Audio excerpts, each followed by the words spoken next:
All right, we are here with Filmington, my go-to baseball guy when it comes to YouTube content creators. I started watching him before my channel was even started, and though I am not a baseball expert by any means, I do dabble, and he is one of my resources. Filmington, how are you doing today, sir? I'm doing great, Neo. Thanks for having me on. Not a problem. For anyone from my channel that does not watch you or do not know who you are, how can they find you and give us maybe just a little bit of background? Filmington on YouTube, eBay, and Instagram. I've been making videos for almost 3 years now. Some would consider me an OG, but I'm far from that. And yeah, YouTube, I create videos maybe 3, 4 times a month in a good month. In a bad month, maybe 1 to 2. Trying to get more out there on Instagram and eBay, like I said. You don't drop them often, but when you do, they are very thought provoking. We were talking offline. The one that you did was at about a week ago with the breakdown of Bowman versus flagship, with the oncoming wave of the Topps Chrome generation, essentially kind of breaking down that market, how things have shifted over the last year or so. That was very insightful, I thought. Thanks. Yeah, it's interesting. Just a year ago, it was either shortly after or before the pandemic when Gary V and other influencers started to talk about those base tops cards and PSA 10s. And that, not coincidentally, kind of coincided with the spike of a lot of those mass produced base cards and PSA 10. And as I explained in that video, over the last 6 to 9 months, things have shifted, and there's been several factors. One kind of had to do with just a rebound, air getting let out of the Topps base card tires, if you will, and also some stuff to do with the grading card, the grading companies, and how that's shifted so momentum in front of Bowman. And also, most recently, the dip really crash has forced a lot of people out of those lower end cards, but it's really been across the board. But that could also push some more momentum towards Bowman Chrome. Yeah, I know I have some just Soto flagships that I bought last year when I really didn't know what I was doing in PSA 10s. And I think the Soto Tops update is all the way back to like pre last summer pricing. I think those are down to like 150 now or something like I don't remember the exact number, but those have gotten dirt cheap. But the pop on those is like 17 or 18K, I think. Like it's massive. Uh, so that I wonder how much of that is the pop count versus people. It seems like, and you kind of addressed this, it seems like a lot of the new money coming in, like the people that mostly play in basketball, are kind of shifting towards, well, why wouldn't you want the Topps Chrome card? It's the Chrome card over the paper card. Yeah, and you could see something similar parallels across the Prism parallels with the Topps Chrome refractors, specifically the non-numbered refractors. That's what really surprised me the most in early 2021 was how those saw massive increases across the board, especially across guys like Tatis and Ronald Acuna, um, as well as the serial numbered cards. So it undeniably is a nicer, cleaner looking card on more premium card stock. I think what helped the Topps flagship regular paper cards was that Mike Trout in 2011 had a Topps update card, but he didn't have a Topps Chrome card. And a lot of people saw that appreciation potential. And I explained this in the video, how it seemed like that card crossed the $1,000 threshold in a PSA 10 right around like January 1st of last year. And that's when people perhaps started to take notice, and saw that there was some investment potential in just regular Topps paper. And these are the types of products like 5 years ago, dealers couldn't get rid of 2013 Topps Update, a very strong flagship set with Nolan Arenado's rookie in it. They couldn't sell the stuff at $45. They would lug home cases of it. So it's interesting to see the different ebbs and flows of the market, and now the tide is shifting back to what was once and is still considered by most, even regardless of this kind of Topps brief momentum and theme in 2020.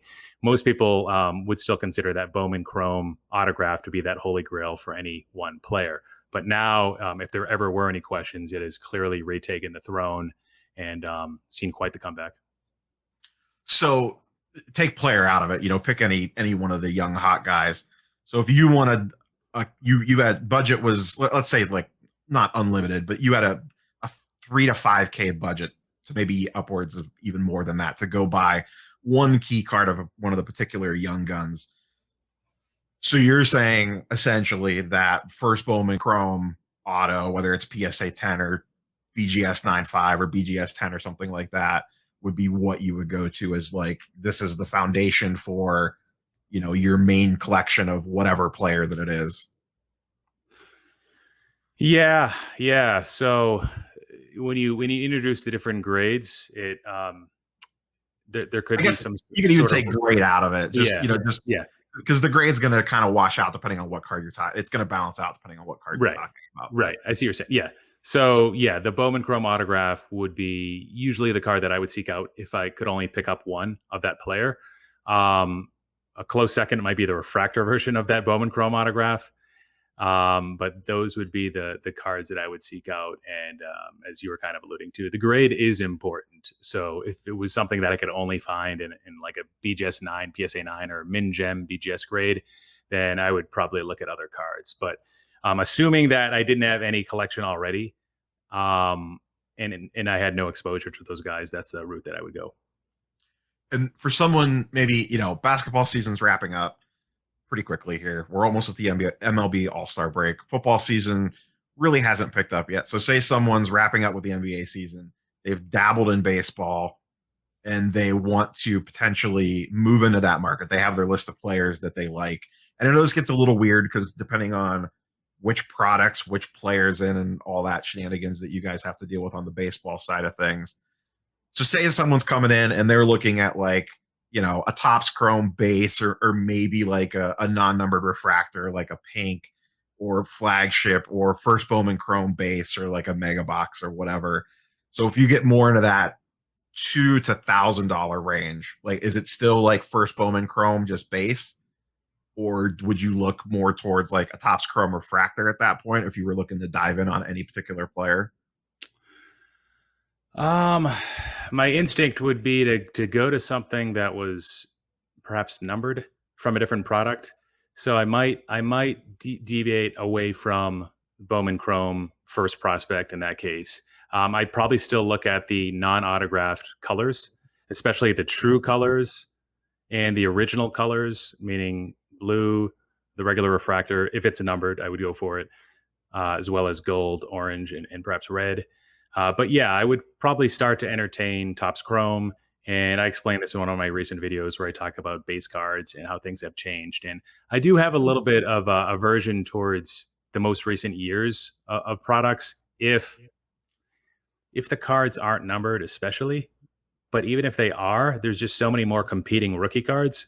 So looking at like a Fernando Tatis Topps Chrome refractor numbered to 150, the blue, I wouldn't compare that apples to apples with a card that came out, say, 2-3 years prior to that. That was also numbered to 150 from the same product, because you all have to consider, like, Mookie Betts didn't have as many rookie cards, and there weren't as many printed of each of those.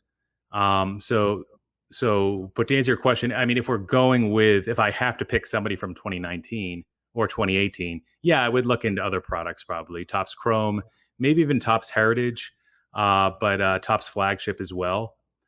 Now, with Topps Flagship, gold parallels are very popular, and they hold a pretty good multiplier over the base card, and that's increased over the years, as it should, because the gold parallel print run stays relatively static around 2000, while the base print run increases. So there should be a multiplier that increases over the years. But we've seen, even within 1 year's class of cards, 2019, we've seen that multiplier increase as well. So it's not just a movement from 2011 to 2020, but also Fernando Tatis's multiplier used to be about 10x from base to gold. Now it's probably something closer to 15x, I'm guessing, at this point. Don't have the numbers with me. So what I'm trying to get to is gold parallels I like. They're an original parallel, back to my theme of original colors with Bowman Chrome, trying to get away from that manufactured scarcity or cards that will be affected by manufactured scarcity. After increasing all these different parallels, and you see so many come up, and so many of them are just so gimmicky. With Topps Flagship, the Mother's Day, the Father's Day, especially when they don't keep the numbering consistent, like with camo, they've changed that over the years. what I've noticed with high-end flagship parallels is that, and I apologize for going down somewhat of a rabbit hole here, Oh, but you're fine. with Topps flagship parallels, there's not enough buyers at that high-end range. So if you go lower number than gold, you have too much competition from Topps Chrome parallels and maybe some of the Topps Heritage refractors and red ink autos and Topps Chrome autos and Topps Chrome Sapphire. There's just so many alternatives where the cards look nicer. In many cases, they're almost as rare or just as rare, and they're from a higher premium, a more premium product. Um, and maybe it starts with the one of one with Topps flagship. If you look at like 2019's one of one, it was a platinum parallel, and the whole card isn't even filled into that color, and it's like a gray. If Even if you're an experienced collector, if you pulled that card, well, if you pulled it, you might know the difference. But if you pick that up and it was in like a dollar box, you might not know. It's not identifiable. It's not distinguishable. It's not very nice looking aesthetically. Versus like a superfractor from a Bowman product, or even a Topps Chrome product, or Topps Chrome Sapphire. It's just night and day difference aesthetically. And I think for all of those reasons, Topps flagship parallels just haven't done that well. I've noticed that with auctions like black parallels, that's an original color, and a lot of people will say that's the king of Topps flagship parallels, and I agree with that. Yeah. But they just don't sell that well with auctions, and you see that disparity or dispersion from auctions and buy it now prices, and you start to realize what's going on here. Well, there's not enough buyers, versus the Topps Chrome refractors. You probably wouldn't run into that issue with those same players. Yeah, I mean, as someone that's I've bought baseball cards over the last year, but I have been taking it a little bit more seriously the last month or two. It does seem like, at least from the level that I'm looking at, which is that $500 to $2,000 range for the most part, is kind of the area that I'm playing in. It really seems like the Topps Chrome is what most seems to be the most liquid and what a lot of people are looking for. And I think that is probably a carryover of, in general, basketball drives the card market. And a lot of those people falling into baseball are bringing their habits from the basketball market into baseball, which is why, last year we saw in the past, and please correct me if I'm wrong, a Topps Chrome base would almost always sell for a little less than paper. And then all of a sudden last year, it kind of switched.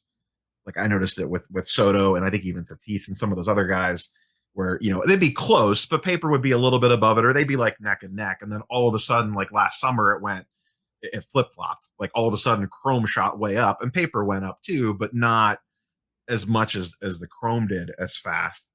And it seems like now, like Ohtani stuff is going nuts. It seems like it's this Topps Chrome that's kind of leading the charge, if you will, with like jumping comps left and right like crazy. Yeah, and the same theme for Bowman Chrome base cards. Yeah. Those really started to get popular last year, and started to overtake the Topps parallels. And in the places where they didn't, in many cases, they were already more expensive. And pops and print runs are certainly lower for those cards. But yeah, like you said, Topps Chrome, the the in the past, maybe a couple of years ago, maybe in raw form, the Topps Chrome card would sell for close to the same as the flagship, just because one would presume that it would be in better condition. But yeah, PSA 10 is really where it made up for that difference, I feel, in high graded copies of Topps Chrome versus flagship. And the population counts are a lot. I mean, that's all the rage now. Population counts is all everyone wants to talk about. And you look at the pop count on a Chrome card versus a flagship, and it's astronomically different as well. The other thing that you mentioned too, which I've noticed this, I never really paid attention to the product prior to the last 6 months, but it really seems like Sapphire is super popular lately. I mean, I haven't really done a mail day with it yet, but I just bought a Vlad True Gem Plus Sapphire, and I have the card on my desk. I'm looking at it right now. I see the appeal. They are really nice looking cards in hand, but that seems like a product that I don't want to say came out of nowhere, but it just seems like it's gained a lot of steam lately. I noticed today, like Ohtani PSA 10 Sapphires are pushing like 5K plus, I think, right now, or 4K. I don't remember the last comp on one, but I don't think you could find one posted. A raw one sold today for 1,500, I think. A raw Ohtani Sapphire Topps Chrome. But that product just seems to be skyrocketing lately. Yeah, and if I if you'd allow me to revise my answer when you asked me which card I'd go after, and I talked about just the Bowman Chrome first auto, if funds were unlimited, well, the Topps Chrome Sapphire would be a close second, and it would be right up there with it. It's just become like one of the most universally identifiable, sought after rookie cards for each player that has it. Not everybody has it. Juan Soto, of course, doesn't have a first year Sapphire. He's got one the second year, and people kind of treat it in between a real Sapphire versus like a true second year card. Values are kind of in between there. Yeah, the Sapphire cards, especially 2018 and earlier, where the print runs were, I believe, 285, and now they're closer to 1,000. So Ohtani PSA 10 population is probably right around like 39, 40, I'm guessing. And that's not much at all. So that card, even if the PSA 10 is selling for slightly under 5K, I think that's got room to move. That would be one that that would be the card I would have probably picked up a couple months ago if I was trying to get more Ohtani exposure. Yeah, don't look at the prices what they were a couple months ago compared to now, because they were not like, they weren't cheap, but they were not that expensive in the grand scheme of things. Because I was scrolling, there's when you like just search for it on 130 point or whatever your data tool of choice is, and you just kind of scroll backwards, there's not a lot of it doesn't take you long to get back to like April and May sales. It's a short list, regardless of grade too. Like not even looking at PSA 10 or 9 or just raw. There's just not a lot of them out there, specifically with Ohtani. I noticed with Vlad, I think Vlad's PSA 10 is like pop 200 or 180 or 190 or something like that. Yeah. It's not like super rare. Like you could definitely find one if you want one, but that feels like an okay number. Something sub 200 seems to be in that sweet spot of not ridiculously rare, but you could go out and buy one if you want one. Yeah, I actually just picked up a couple Sapphires too. A couple months ago, I sold the PSA 9 a couple days ago of Vlad, not Ohtani. Nice. We've hinted at it a few times already. So what do you have, like a Ohtani hot take? Like, are you buy, sell, hold, buy high? We missed the window. Sell it all in the middle. You sell some, hold some, because I really don't know what to do with him. What he is doing is absolutely insane, both at the plate and at, just his pitching is above average, but his hitting is insane, and then when you combine the two together, that the same player is doing this right now, just seems crazy to me. Yeah, it's what Vlad's doing is crazy, and the fact that he has a chance to take a triple crown, he's still far outshadowed by what Ohtani's doing. It's insane what Ohtani's doing, and we haven't seen it in our lifetimes and our parents' lifetimes and our grandparents' most of their lifetimes as well. I do have a little bit of Ohtani, not a whole lot. I've got a lot of his Topps Chrome and Topps paper, nothing really too rare. I'm trying to sell it slowly. I wouldn't be buying right now, but at the same time, I don't think his prices are too expensive right now, because if you compare him to others like Acuna and Tatis, you could argue that Ohtani is a little bit cheaper with a lot of these key cards, I believe. I'm not sure. Obviously, things change fast over the last couple of days, but in my head, I'm comparing that Topps Chrome Sapphire, maybe the Bowman Chrome autograph, although he has 2 of them, so you have to also factor that in. But I think the reason why he's not incredibly overpriced right now is because investors and collectors are being somewhat rational and smart about balancing short-term performance with a long-term outlook. And Ohtani, most people know this. Well, some people know this. I think he's 27 years old. I think he's 26, but mid-20s. He's not young. Mid-20s. He's having this year where he's starting to put things all together, and you could argue he did that in his rookie year, which was, 2018? And he's had an issue with an injury. He's had an injury-riddled past a little bit, especially with the throwing arm. And we've talked about this as well. Even if you're to take away him being more injury-prone than the average player, he's more likely to get injured than a normal player. He's got 2 times the responsibility, so he's got double the injury risk, all else equal. Factoring in that he also has, a knack of getting injured more than probably the typical pitcher. I'm a little bit worried about this All-Star game, the fact that he's going to be doing both. I hope he doesn't get hurt, but it's going to be a pretty straining week for him, especially because he's going to be in the home run derby as well as the All-Star game. But, I think a lot of people understand that this might not be an ongoing thing where he's this dominant each year. Also, what are the chances he's really a Hall of Famer if he's doing this in his age 26 or 27 season, finally putting it all together? Not saying he won't. Not saying he won't hit 60 home runs. He might. He might do it next year too. But I think people are being a little more realistic over what he can accomplish over the next 10 to 15 years versus a Juan Soto or Ronald Acuna. And that's why the prices are kind of still in line. And they haven't like gone absolutely absurd yet with Ohtani. It looks like they've gone absurd, but they really haven't. Relative to 2-3 months ago, they've gone absurd because he was insanely underpriced to begin with. But there could be some more room to run with Ohtani. If he does win MVP, then the prices probably won't go up anymore based on that, because I think it's already baked into his prices. If you look at the Vegas odds, you'll be lucky to get 1-to-1. Implied probability 50%. It's already pretty much baked in. People kind of expect it. Line's probably juiced, but I I think Vlad Guerrero, I think there's more short-term upside based on the Triple Crown thing. And that's really, really hard to get. Home runs and batting average are not really correlated for most players. So he's got to win kind of unrelated categories and beat Ohtani, which now he's fallen behind him. But major projection systems do have him winning. Some have him winning the Triple Crown based on expected stats rest of year. So that's interesting. I know you didn't ask me specifically about Vlad, but I was going to, so go for it. Yeah, Vlad. So as I stated, I picked up some of his cards a couple months ago. I saw in April a major skills change, as a lot of people did, especially those that are stat geeks. If you look at his underlying stats, his sabermetrics, one of his issues in the past was he hit the ball into the ground too much. This year, he fixed that.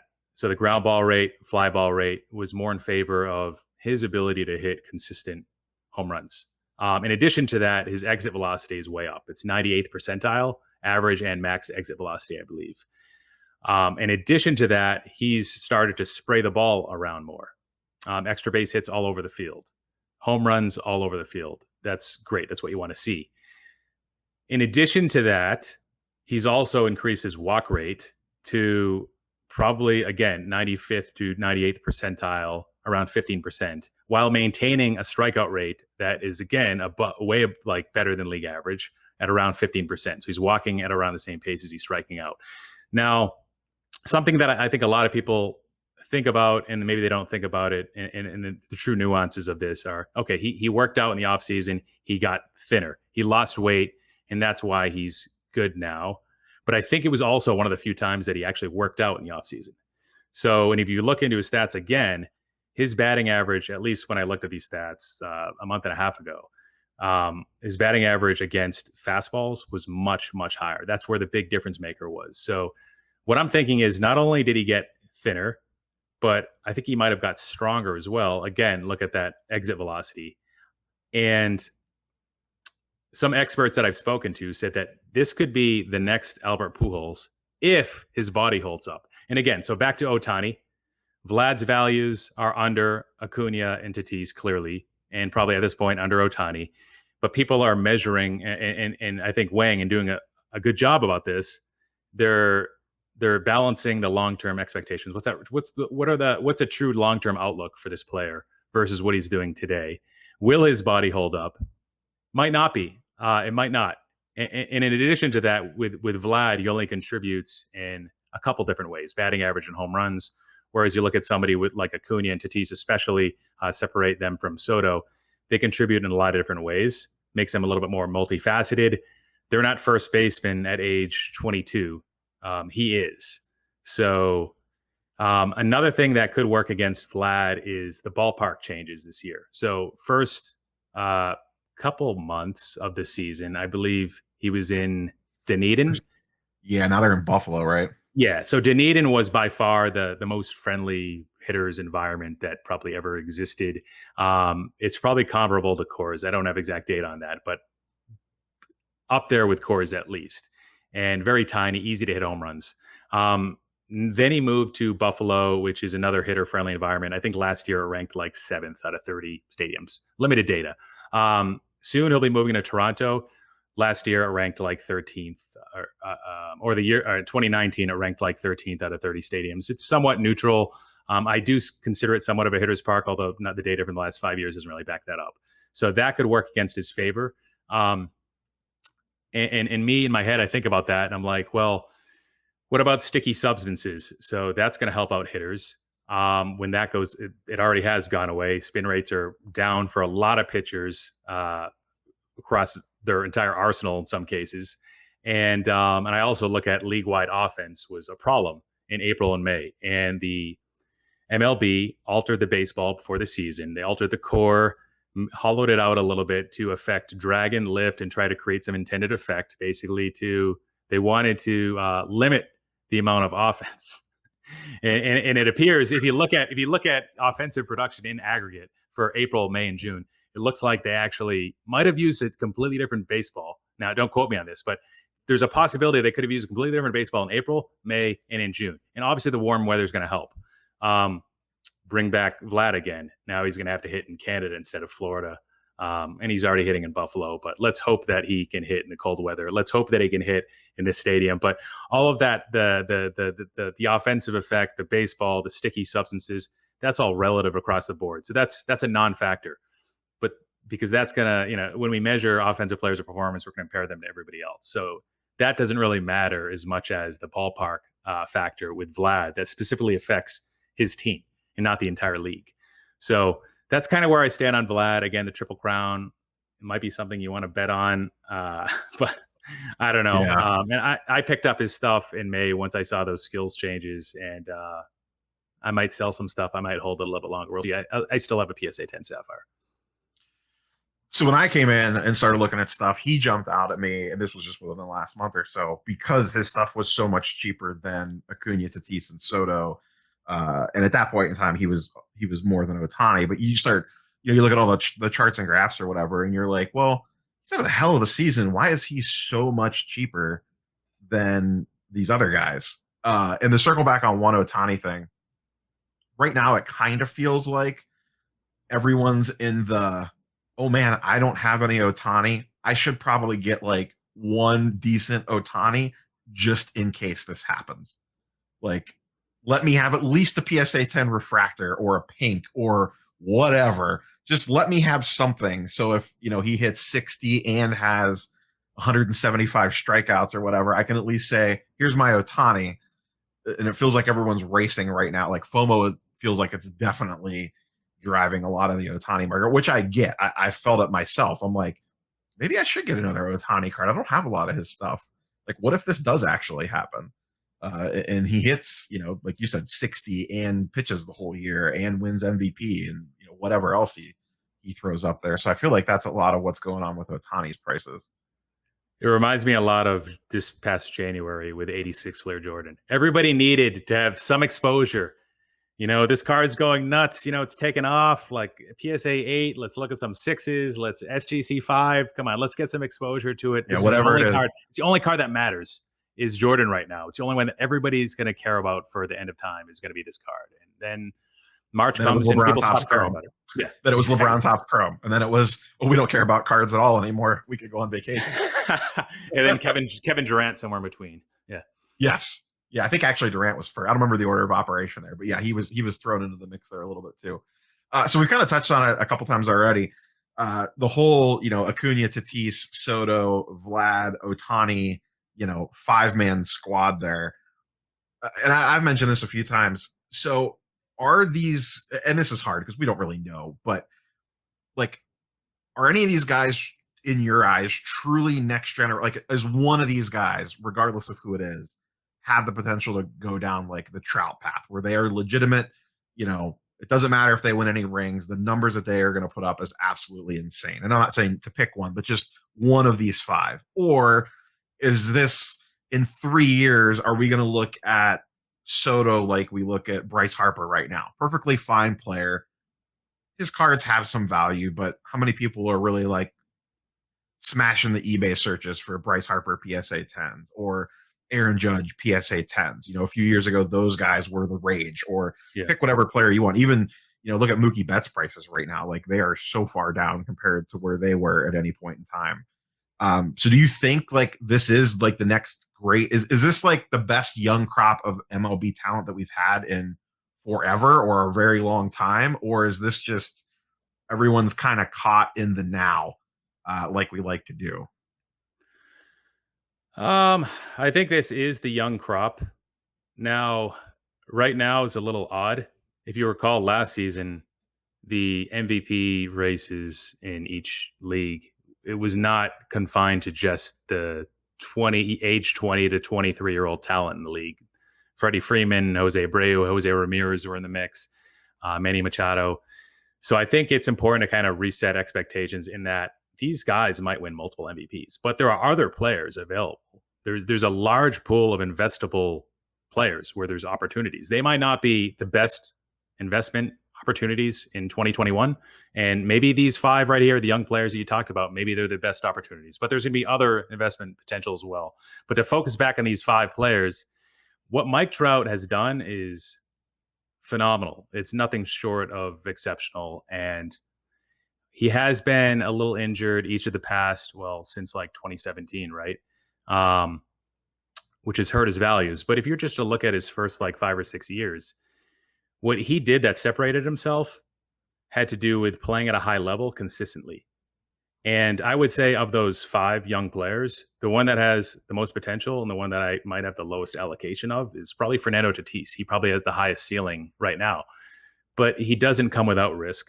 He's got a shoulder and he has a history of other issues. And these aren't fluke injuries. These are style of play injuries that one might consider them to be somewhat repeatable. But with Trout, again, the consistency, but not only that. If you're to look at Trout's first 3 years, 2011 to 2013, and everybody is obsessed with the stat WAR now more than ever. It's got its flaws, but single-handedly, if you're to look at that stat in isolation, it tells quite a bit of a story. It does, and that's really all that matters now with MVP voting and individual accolades. And with baseball, individual accolades are everything. And I say that in Trout's case, where people say like, oh, he'll never win a World Series, so he's going to be no better than this guy or this guy that had a championship. That's not true.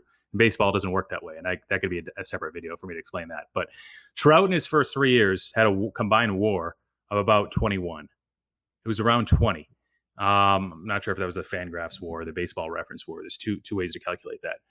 Acuna and Soto in their first 3 years, similar plate appearances, because the amount of plate appearances matter in the WAR calculation, was about half. So around 10. Each one was around 10 or 11. So about half of Trout. So even in the times where they crushed it, you look at Acuna, he's been good every year he's played. Soto's had some struggles this year. Trout was still a lot better. And he was able to stay healthy for the next few years after that and still play at that high level. Very few players have won 3 MVPs. He might still win another. Are Acuna and Soto and Tatis ever going to win 2 or 3 MVPs when they're in the same division? Chances are against that. So I can't answer the question in that they're going to be the next Trout, but it would be hard for that to happen. But having said that, I don't think there's anything wrong with what Bryce Harper's doing. And going back to one of my original points, there's other opportunities. There's actually a whole group of players right now that are on a Hall of Fame trajectory that are probably being vastly ignored.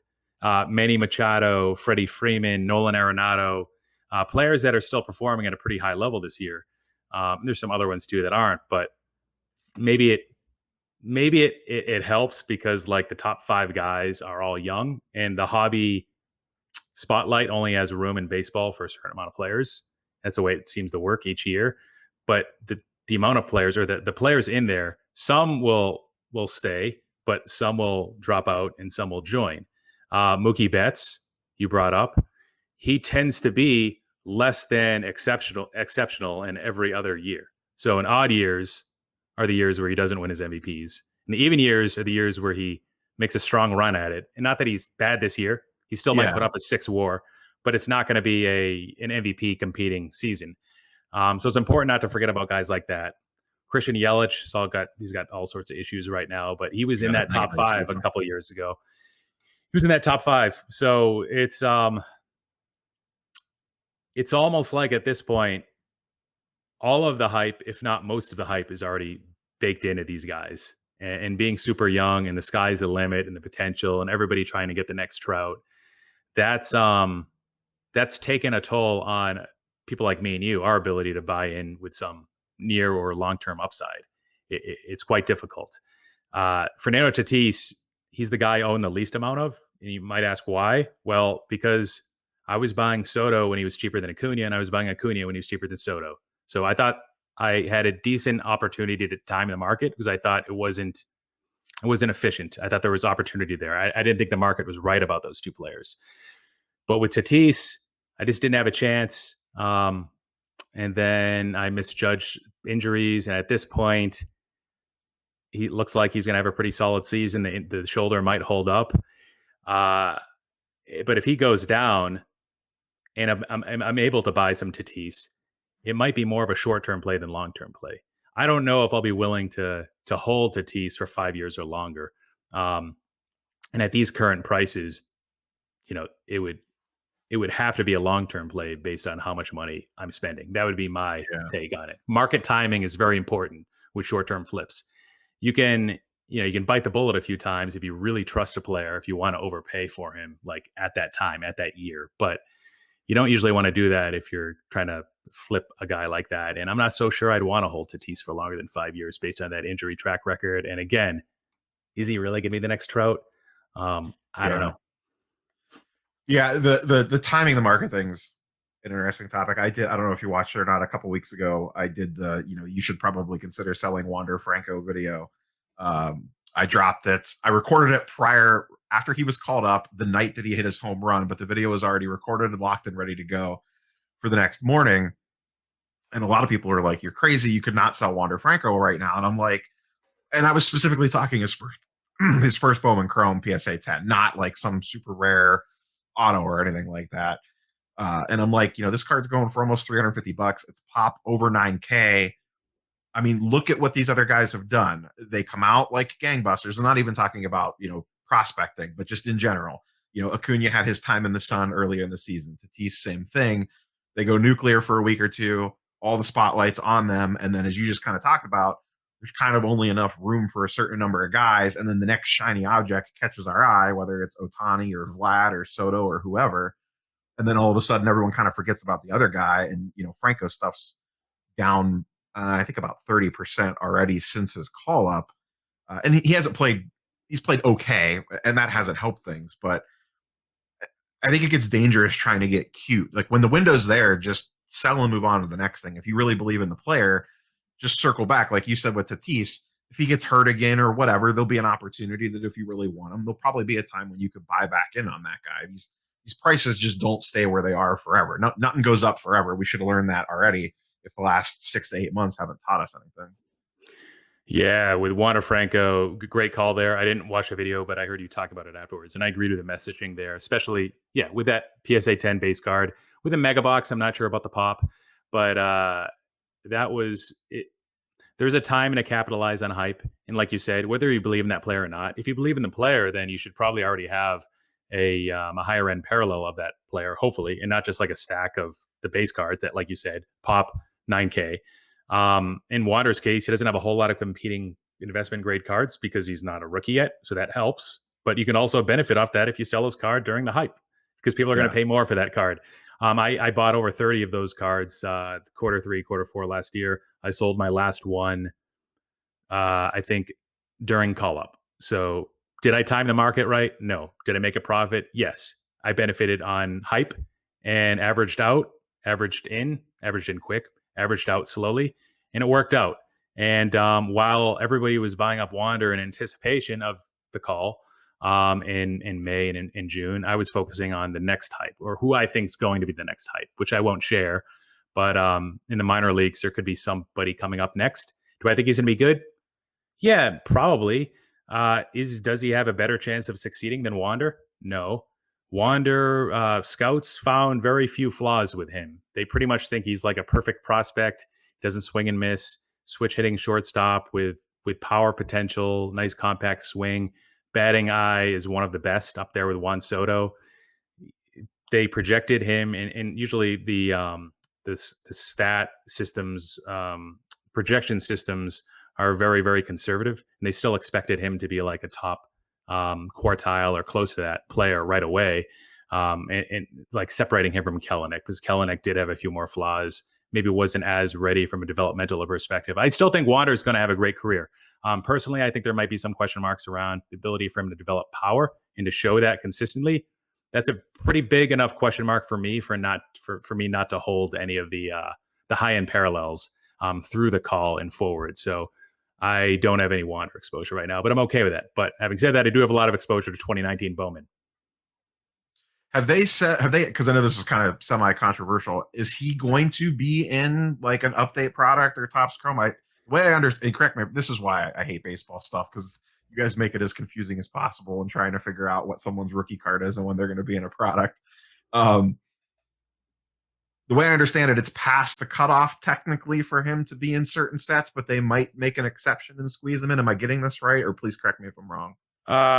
The way I see it, there's two signs that say that he won't be in any products this year, and that is his Topps Now card. When it came out, it had call up on it. It didn't have like the RC on it. And also because with the timing of his debut being in mid to late June, that was later than Yordan Alvarez in 2019, and he missed update in favor of Series 1. So most people think that cutoff date is in early June or late May, I believe, and he missed that.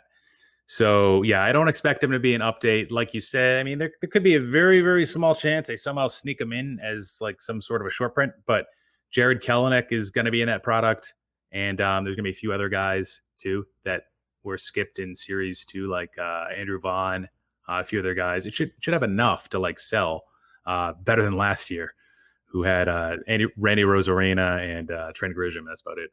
Hey, Rosarena had his time in the sun too. Someone probably made good money off Rosarena. Maybe not necessarily graded, but even just selling raw, because this stuff went a little crazy last year in the playoffs, didn't it? Yes. Yeah, it certainly did. So Wander will essentially be the poster child for all of 2022 product. Oh yeah.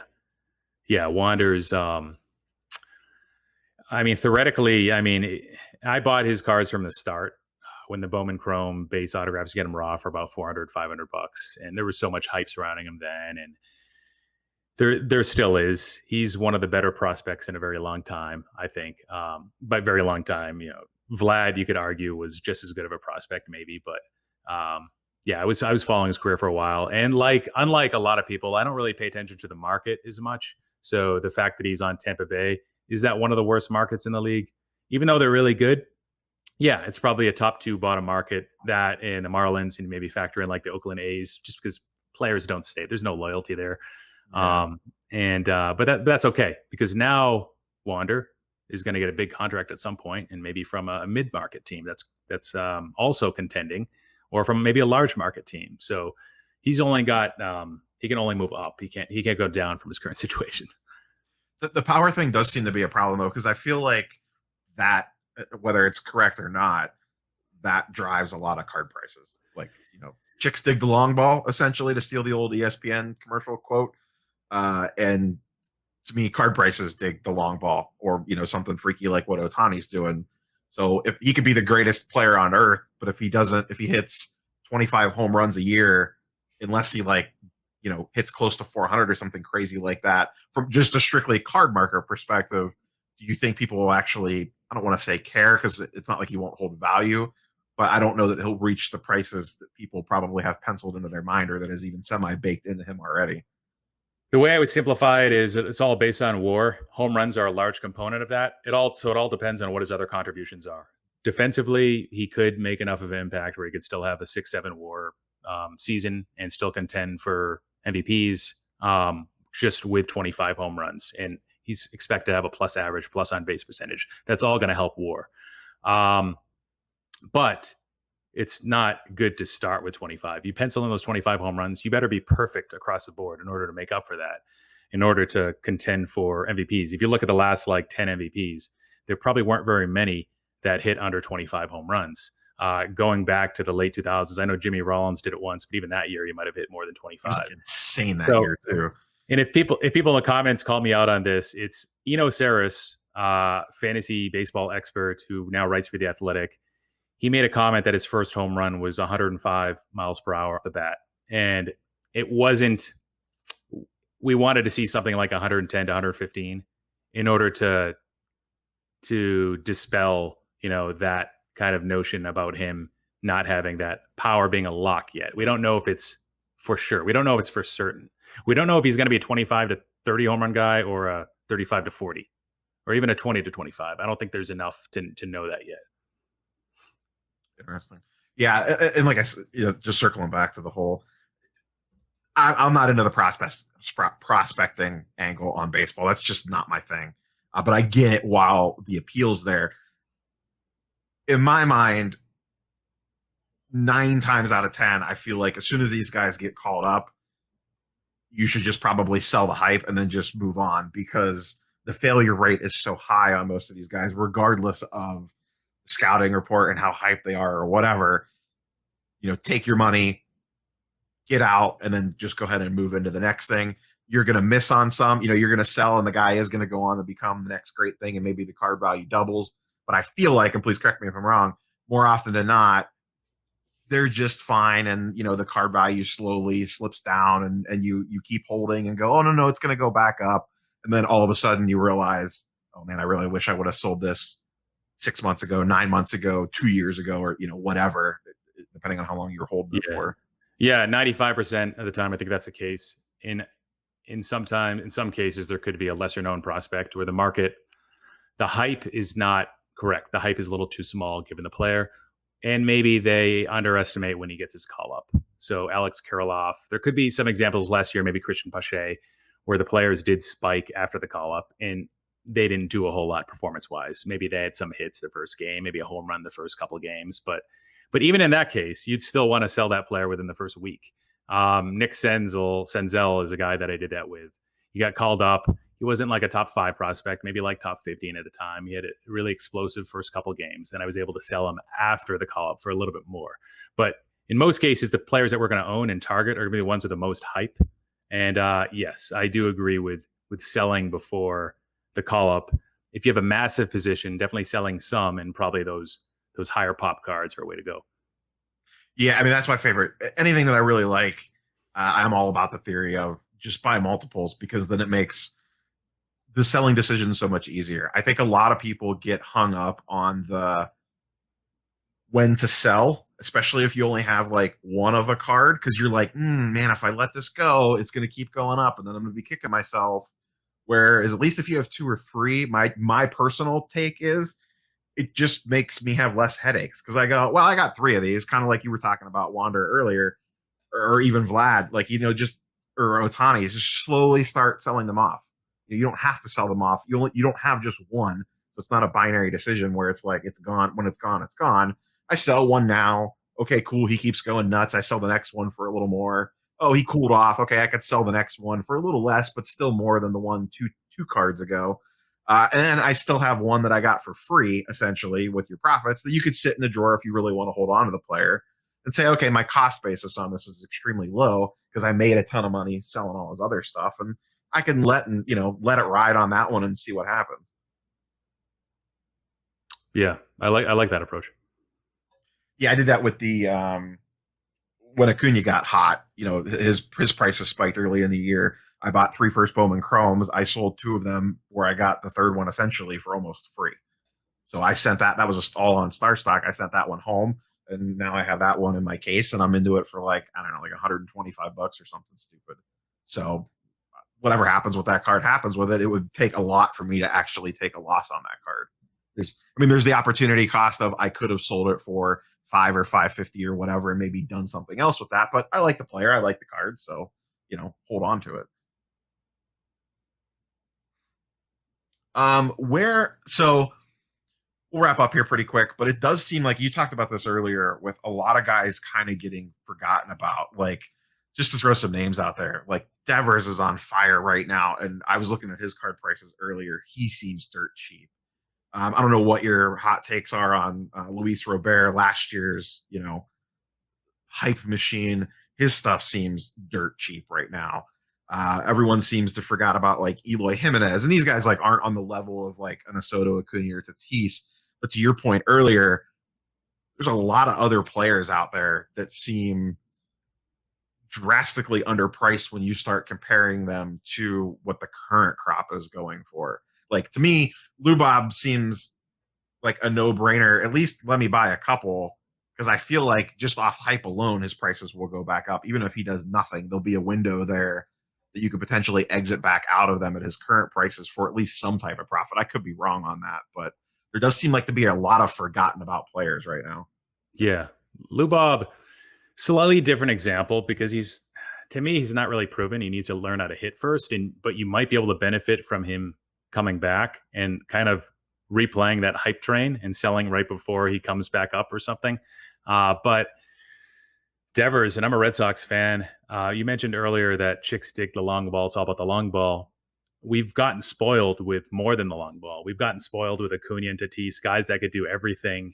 And now we're going after like other guys that could do potentially the same. And that's part of the reason why Wander Franco was so coveted, and Jared Kelenic a little bit too. So with Devers, as much as I like him, he's never really been in the hobby spotlight. He's never been in that crop of top 5 to 10 guys to buy, and he's never benefited from that. But if he continues doing what he's doing, I believe he led the major league in extra base hits in 2019. He didn't skip a beat really last year. Maybe he started off a little slow, which he tends to, which hurt him because the season was only 2 months. But this year he's on pace to do just about the same. I think he's on pace for close to 130, 140 RBIs. The issue with that goes back to the WAR argument. Is he going to put up a season where he's going to have a top 3 to 5 WAR in that respective league to compete for MVP? Maybe top 5, but is he really going to have a WAR above 7 or 8 to compete with the top guys? And this year it's going to be Vlad and Ohtani. It looks like it's almost like people have written off everybody else in the American League and the National League. Kind of the same thing with, DeGrom, interesting case there with DeGrom, but also Acuna and Tatis. So I don't know. He seems undervalued, but sometimes players are undervalued for a reason. But if he keeps on doing what he's doing each year, then all of a sudden we're going to look at his stats and be like, oh my God, this guy's on like a Hall of Fame trajectory. And you'll see like this massive spike. It might not even be gradual. The Boston market, I don't think it helps that much. I see like the Yankees and everybody else. And the Dodgers are probably up there too. But I think it's more accurate to say I just don't see as much disparity. I don't see multiple levels there. I don't see that really being a boon to his hobby values or anything. So I do have some Devers. I'm not buying any more, but at the same time, I'm not aggressively selling what's there, because I do think that there's some opportunity. I just don't know if it's the best opportunity right now. Eloy Jimenez, very similar, kind of 1 or 2 dimensional players where they really help out with a bat. That's what they do. They play okay defense, but they're not really gonna help you a whole lot there, especially from that WAR perspective. They're not going to really steal too many bases, and everybody wants everything now. Everybody wants the 5 tools, and that's the only way you can get to the next Trout. Vlad could get to the next Pujols, maybe, and Juan Soto could too if he's able to turn it around. But I think people have gotten spoiled with that 5-dimensional aspect. Yeah, Devers really wasn't really on my radar, and I talk to Step Back Sports Cards all the time. He's a big Boston guy, and he's been buying a lot of Devers lately. And then I was looking into him, and I saw that he hit 1 home run. He had a really good game last night too. And then I was just looking at his card prices today, and I'm like, wow, his stuff is actually like fairly affordable in the grand scheme. Like his refractors are like his Topps Chrome refractors, like 160, 170 bucks. Like it's not. From and kind of like you said, I feel like it's going to be, whether it's Devers or not, pick a player, someone like Devers that's putting up really good numbers that no one's really talking about. I feel like all it's going to take is like all of a sudden, 1 or 2 of us idiot YouTubers are like, hey man, this Devers guy's putting up monster numbers, or insert player X here, or someone way bigger, and then all of a sudden, like you said, it'll go, instead of a slow gradual, it'll just be like, all of a sudden he'll shoot way up out of nowhere, regardless of player. Yeah. And he's really young. A lot of people don't realize. I think he's like 24. Don't quote me on that. I'm getting all these. Yeah, he was in the 2018 draft class, right? Or 2018 product anyway. Right. Because I was looking at one of the things that I was looking at, I'm like, is 2018 Topps Chrome hobby boxes, like, I'm not a sealed wax guy, but when you start looking at that product, you're like, okay, you have Acuna, you have Soto, or I'm sorry, you have Acuna, Ohtani, and now Devers is in there. Like, that's not a bad little collection of guys to have sitting around in sealed wax product. That's not really my style. It's not. It's not as fun. It's No, it's probably more profitable, but it's not as fun. Certainly a lot less risk to go down that path. Yes. And I actually have one of those hobby boxes listed on eBay, and it's my most popular item right now. People are asking about it. They're asking if they can get 2 for the price of 1. And I'm just like, hold on, let me check the prices on this. Usually when you get a lot of hits on something on eBay, when it's listed on Buy It Now, it's because it's underpriced by a bit. And might be the lowest priced out of all of those things. And I realized it was, so I just bumped it up by like 40 or 50 bucks. Yeah, they were going for, I think, between like 825 and 900 or something like that, or 850 or something. I think, that for a base hobby, not a jumbo. But I feel like they were floating around that range. But I was just like looking backwards. It feels like almost, and maybe I'm wrong on this, at least the last couple of years, I feel like you would have done really well if you just bought like 4 hobby boxes of Topps Chrome when it came out and just didn't do anything with it, and then just sold it 2 years later. You probably would have doubled, or like 2.5x to 3x your money without really doing anything, because the last couple of classes have been really, 2019 you have Vlad, 18 you have that class. Yeah. 2019 you have Tatis, 2020 you had the Lubob hype. There's been a lot of just the young crop of talent. This has been, whether it's good or not, it has been hyped a lot. Black Friday 2019, you could have picked up cases of 2019 Topps Chrome for like $900, $925. It was like $75 a hobby box. And shortly after that, you get 2018 for like 100, 120. We're talking like blowout too. So yeah. All Topps Chrome years going back to like 2011 and forward, they're all over $200 a hobby box now. And most of those you get for under 100 a couple of years ago. So yeah, you would have done really well, especially if you were top heavy with the more recent years, 2018, 2019. Well, that, and back then too, it feels like Topps Chrome wasn't the sexy product like it was now. It was the second tier, not the second tier, but it was the product that like you said, people were going for either Bowman or flagship, not necessarily chasing Topps Chrome. Whereas now it feels like that's shifted. It's Bowman Chromes, and then the Topps Chrome, pick your color variation, refractor, numbered, whatever. Of choice. Yeah, and one of the nice things that's helping out 2018 Topps Chrome is that Ohtani card is now the preferable Topps Chrome rookie card to own. And we've talked about this a little bit. I made a video about the hierarchy of Topps Chrome rookie cards and flagship, and I compared them against each other and try to make like the art into somewhat of a science.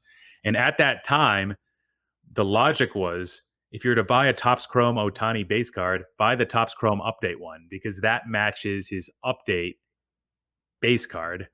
And at the time, that was his top selling, that was his most preferable flagship card, was the one from Update and not the one from Series 2. That's the red jersey pitching one versus the white. The Update's the red jersey pitching one. It would probably be a little bit different if one of them was in a hitting pose, as we've seen this year with some of his batting pose cards, like the debut going nuts. But yeah, now all it takes is one person probably to hype, a certain base card, and then people don't realize that there was a pattern and things just flipped. And it probably helped that because the lower valued ones weren't submitted enough.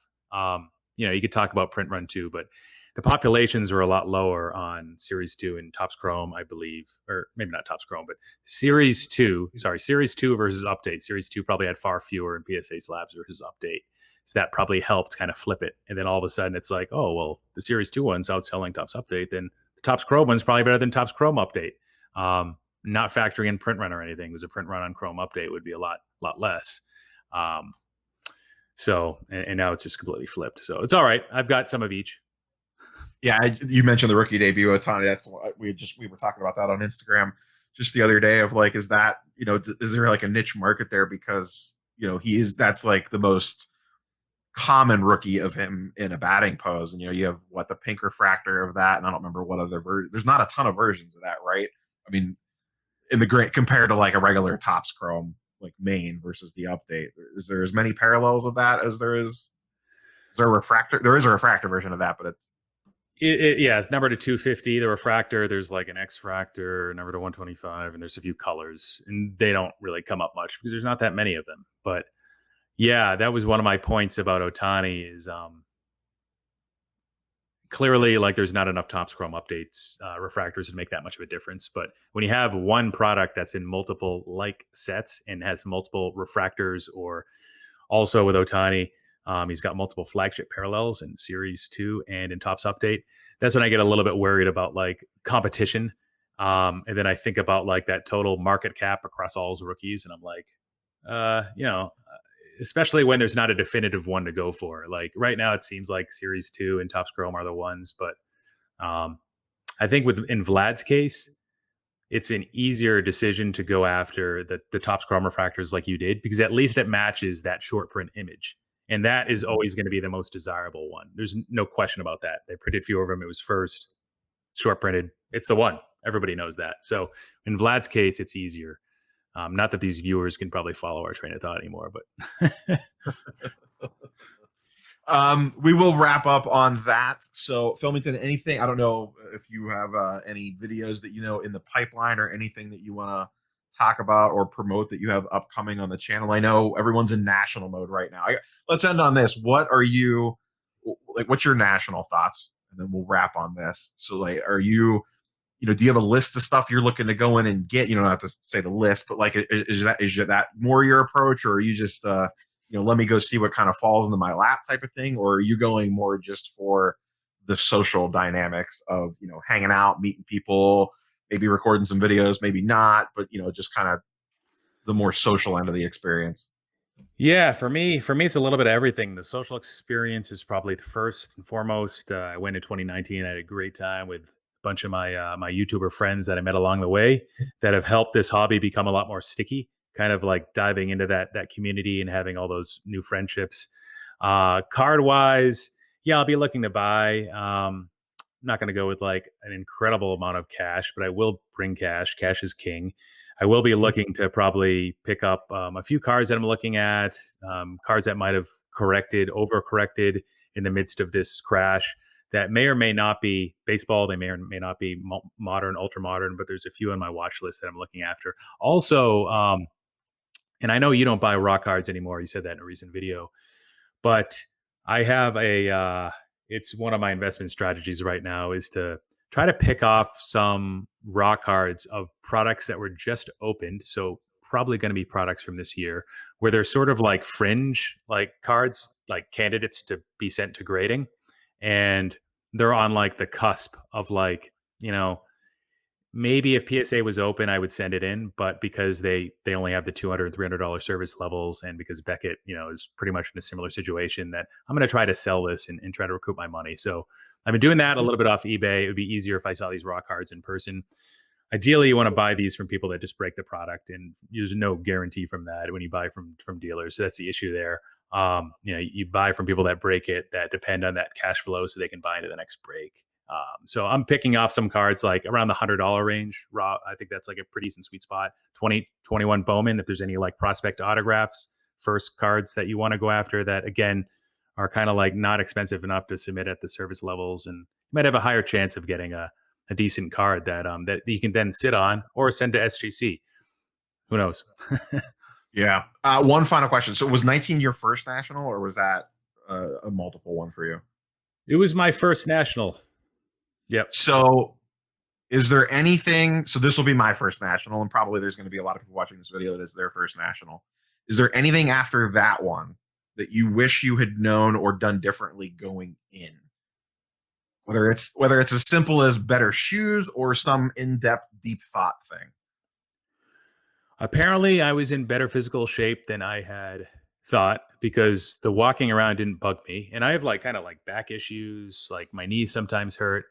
But I think that advice I took from, maybe it was older, more gray YouTubers at the time. This time, I probably, though, I need to sit down a lot more often. And the VIP lounge is like one of the few places that you can sit down and not get like stared at in a funny way. there's not like any seats you can really sit down on in the middle of the National. The VIP lounge is also way out of the way. And you kind of have to, again, go in with somebody that actually has a VIP pass. This time I'll actually have a VIP pass. But to answer your question, the one thing I regret is not going longer. So I did Friday through Sunday. I wish I had come earlier and done an extra day. This time I'm doing an extra day. I'm doing Wednesday through Saturday, though. So I'll miss Saturday and Sunday. But I feel that the most active days of the show will be Thursday and Friday. And then the fact that I'll be around Wednesday, I might be able to get some deals. So I had went when I booked my reservation. I had not met any of these people in person, aside from some dealers.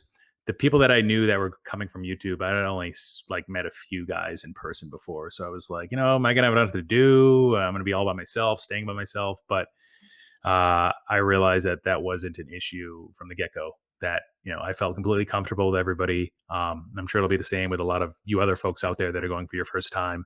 That the folks that you've met from Instagram are exactly how you expected them to be in person, and just to share your interest, your deep interest in cards with everybody else, and it's like euphoria. It's insane, and then factor in just you're at a card museum basically. Yeah, I'm fully expecting to see cards that I would have never ever dreamed to probably see, or probably didn't even know existed in some cases. So, but yes, I thanks you, Filmington, for coming on and chatting some baseball with us. And I encourage all of you guys to go subscribe to his channel. I will link to Filmington's channel and also a couple of his recent videos in the description down below. So go check him out on his various platforms, and we will catch you guys and girls on the next one. Peace.